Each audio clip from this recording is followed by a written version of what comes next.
ඉතින් අපි අද ලෑස්ති වෙන්නේ අපේ විසිතුරු පහන් නිෂ්පාදන පන්තියේ උගන්වන පළවෙනිම පහන එළඟි තෙල් පහන හදාගන්නේ කොහොමද කියන එක ගැන කතා කරන්න. ඉතින් මේකට යොදාගන්නේ අපි පිරිසිදු එළඟි තෙල්. ඉතින් මේකට ඔයගොල්ලෝ සාමාන්‍ය එළඟි තෙල් එකක් වුණත් භාවිතා කරාට කමක් නැහැ. මොකද මේක පහනක් නිසා. ඉතින් මගේ ගෙදර කෑමට ගන්න එළඟි තෙල් තිබ්බ නිසා මම ඒකෙන් තමයි උගන්වන්නේ කොහොමද එළඟි තෙල් පහනක් හදාගන්නේ කියලා. ඉතින් පහන් කියනකොට මෙන්න මේ වගේ සාමාන්‍ය පහනක් ඒ වගේම වෙනස් හැඩවලට හදාගත්ත පහන් ඔයගලන්ට මිලදී ගන්න පුළුවන්. ඉතින් මම නම් ඔයාලට සාමාන්‍ය පහනක තමයි හදන්න කියලා දෙන්නේ. මොකද මේක ඔයගොල්ලන්ට මාකට් එකට දානකොට සාමාන්‍ය ගානට විකුණන්න පුළුවන් නිසා.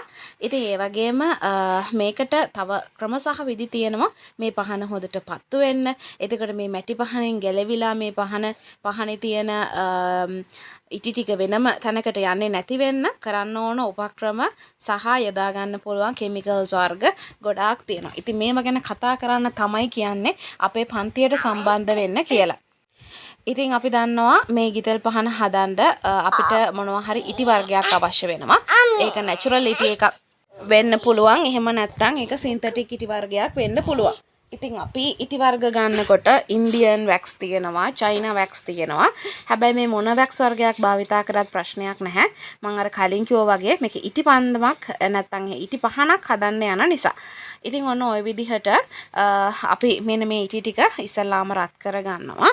මේ රත් කරගත්ත ඉටි එකට තමයි අපි ඉතුරු අනිත් හැමදේම එකතු කරන්නේ. ඉතින් මේ වෙලාව රත් වෙනකන් මම මගේ භාජනයකට අවශ්‍ය කරන ගිතෙල් ටික දාගන්නවා. ඉතින් මේවා හරි විදිහට මැනලා හරි ප්‍රමාණ වලින් නොදැම්මොත් ඔයගොල්ලන්ට හොඳ ගුණාත්මක තත්ත්වයේ පහනක් හදාගන්න හම්බ වෙන්නේ නැහැ. ඔයාලා සාමාන්‍ය වෙළඳපොලේ ගිතෙල් පහන් ගන්නකොට දැකලාත් ඇති සමහර පහන් වලින් ගිතෙල් කොටස ගැලවිලා එළියට ඇවිල්ලා. ඉතින් කවුරුත් ඒ වගේ ඒවා මිලදී ගන්න ආස නැහැ. ඉතින් ඒ නිසා තමයි අපි කියන්නේ මේවා ඉගෙනගෙන හරි විදිහට කරන්න කියලා. අපේ විසිතුරු පහන් නිෂ්පාදන පන්තියට පහන් වර්ග 10ක් ඇතුළත් වෙනවා. කුරුඳු පහන්, පැංගිරි තෙල් පහන්, නවග්‍රහ පහන්, බෝධි පූජා පහන් ඇතුළුව පහන් වර්ග 10ක්. ඉතින් ඔයගොල්ලන්ට ආරාධනා කරනවා අපේ පන්තියට සම්බන්ධ වෙන්න. ඔන්ලයින් පන්තියට සම්බන්ධ වුණොත් මේ පිළිබඳව වීඩියෝ සටහන් සහ සියලුම සටහන් ලබා ගත හැකි. නුගේගොඩ පන්තියට සම්බන්ධ වුණොත් ඉතින් ඇවිල්ලා බලලම ඉගෙන ගන්න පුළුවන් ඔයගොල්ලන්ගේ ඇස් දෙකෙන්. ඉතින් සන්දාරයකේ මීට අමතරව පාඨමාලාවන් 30කට අධික සංඛ්‍යාවක් තියෙනවා.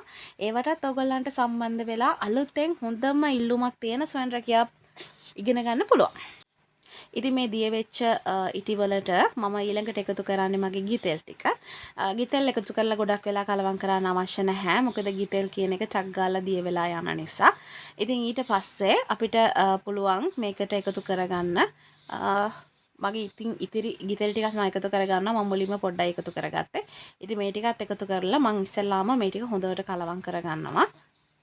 අපි ගන්න ගිතෙල් එකේ පාට අණුව තමයි ගිතෙල් පහනේ පාට තීරණය වෙන්නේ. ඉතින් අපිට මේකට මේ තියෙන විදිහටම මේක ඉටි පහනට එකතු කරගන්නත් පුළුවන්. එහෙම නැත්නම් අපිට පාට පොඩ්ඩක් එකතු කරගන්නත් පුළුවන්. ටිකක් වෙළඳපොලේ අපි නිෂ්පාදනයක් කරනකොට ගුණාත්මක භාවය විතරක්ම හිතලාමදී අපි වෙළඳපොලේදී අපේ පාරිභෝගිකයාගේ ඇහැ ගැටෙන විදිහට නිෂ්පාදනය කිරීමත් ඊටම වැදගත්.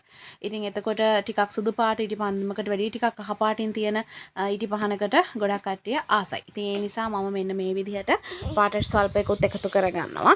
ඊට පස්සේ කරන්නේ මගේ මෙන්න මේ පහනට මේ තිරය හරි විදිහට දාගන්න එක. ඊට පස්සේ මෙන්න මේ විදිහට මේ දිය වෙච්ච ඉටි ටික මම මෙන්න මේ පහනට එකතු කර ගන්නවා. එතකොට මෙතන ඔයගොල්ලන්ට බලා ගන්න පුළුවන් පහන පිරෙන්නම අපිට මේ ගිතෙල් ඉටි ටික එකතු කරගන්න පුළුවන්.